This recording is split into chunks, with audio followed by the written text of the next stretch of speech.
Today's notes are over Chapter 6, Lesson 1, focusing on algebraic relationships again, and specifically tables. Please open up your books to page 431 if you haven't already done so. All right, so this word problem here is about a hummingbird. A ruby-throated hummingbird beats its wings about 52 beats per second. How can tables help you determine the number of beats, wing beats, for 2, 6, and 20 seconds? So you can see they've actually drawn 3 different tables here. And the headings are number of seconds, and then S is the variable they've chosen to represent number of seconds, and then 52 is the number of times the wings will move each second. So they've actually written an expression S times 52. So for every 1 second, it's 52 beats. And then finally, the last column is wing beats. And as you can see, so if the number of seconds is 2 seconds, that's 2 times 52. And then we would calculate that by multiplying. And then down here, if the number of seconds was 6, that's going to be 6 times 52 and the number of wing beats. And then we have 20. We're going to put the number 20 here and the number of 20 times 52 and the number of wing beats. So to fill this information in, 2 times 52 is 2 times 50 is 100, 2 times 2 is 4, that's 104. And then 6 times 52, 6 times 50 is 300, 6 times 2 is 12, that's 312. And then we have 20 times 52, 20 times 50 is 1,000, and 2 times 20 is 40, so that's 1,040. Now, on the next page, we're going to talk specifically about 3 important pieces of vocabulary.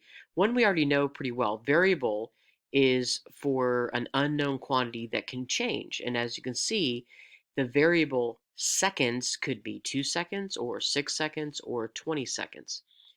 The other 2 things that are important new ideas are independent quantity and dependent quantity. In this case, 2 seconds and 6 seconds and 20 seconds are independent because they just randomly chose seconds they wanted to test out. Those could be any numbers at all. So that's independent of anything else. However, we got 104 because 2 was over here. This has to be 2 in order for this to be 104 because 2 times 52 is 104. So this is the dependent quantity. Same thing for this one. This is 312 only because 6 was chosen. So this is dependent on the number 6. And this is dependent on the number 20. So variable is a letter representing an unknown quantity that can change.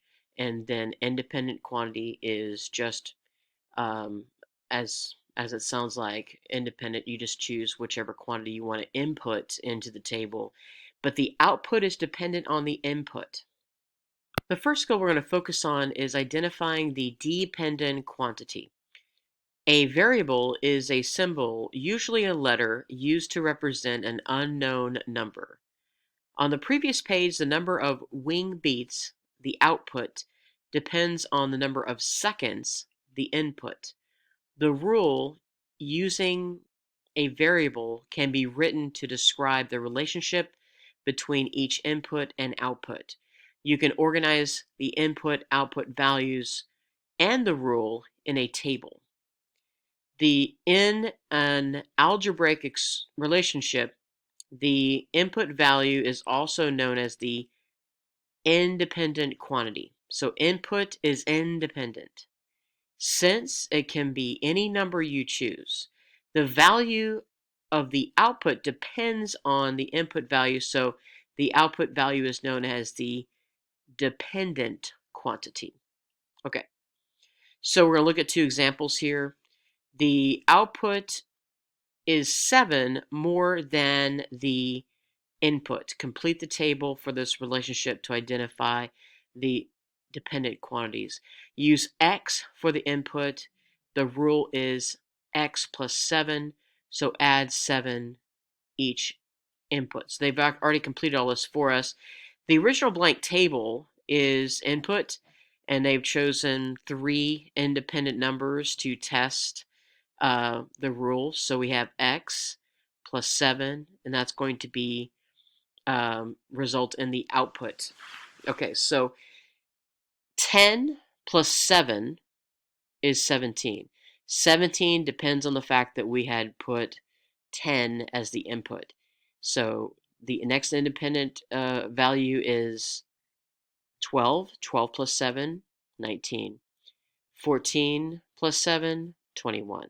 So you see how this works. Now, that was the rule in this case was additive. It was an addition situation. This next one is going to be an example of multiplicative, where we have to multiply as the rule.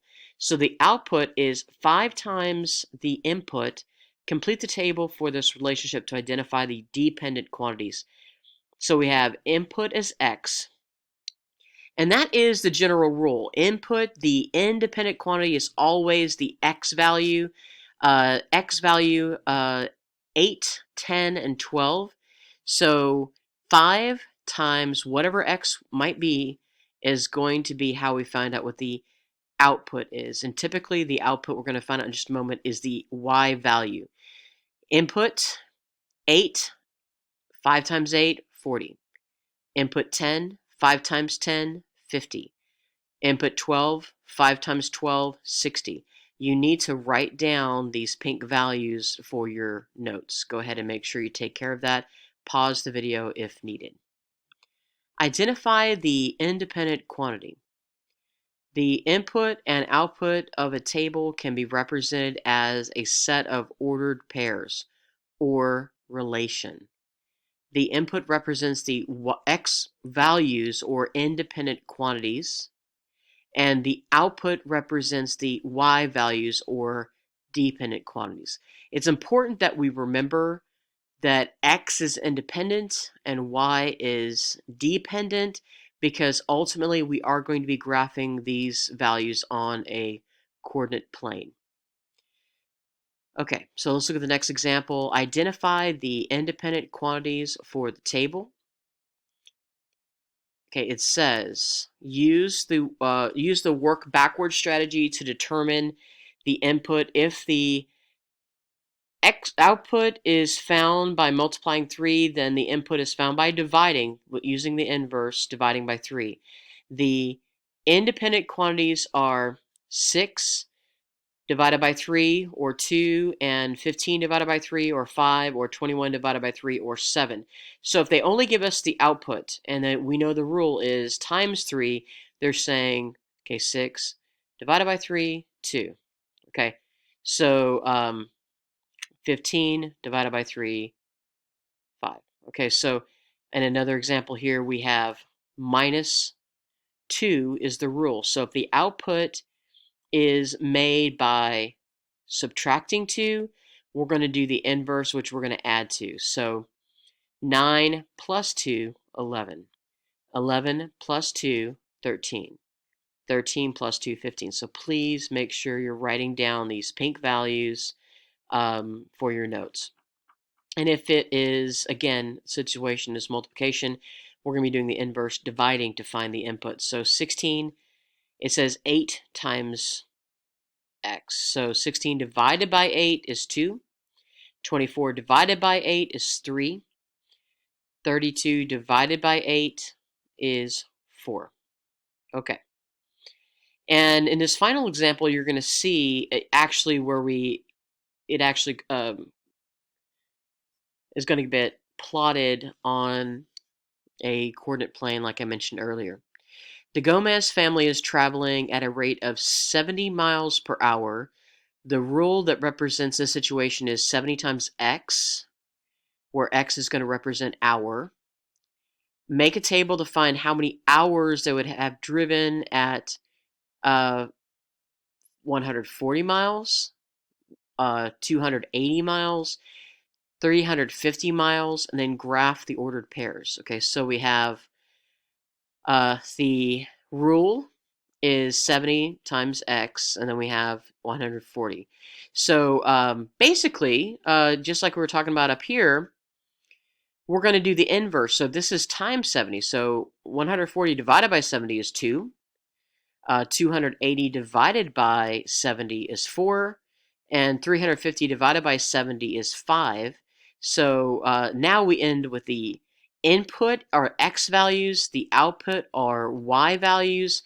So now we have, you'll see here, 5, 350. So 5 is the x value, 350 is the y value. 4 is the x value, the y value is 280. 4, 280. X value is 2, the y value is 140. 2, 140. And as you can see, we have that relationship which we have already been working with a little bit, well, actually quite a bit already. So you can see how this is connected. Okay, I know I had you write a lot of things down in your book, but I didn't have you answer a lot of individual questions this time. What I would like you to do is to go ahead and answer this question for me. What do you feel like the most important thing about um, this lesson has been? Think about it carefully so that you don't have to redo the whole video to get full credit, and go ahead and answer that for me now. Very good. Thank you for your thoughtful answers, and please show up to class tomorrow so we can practice this more together. Thank you.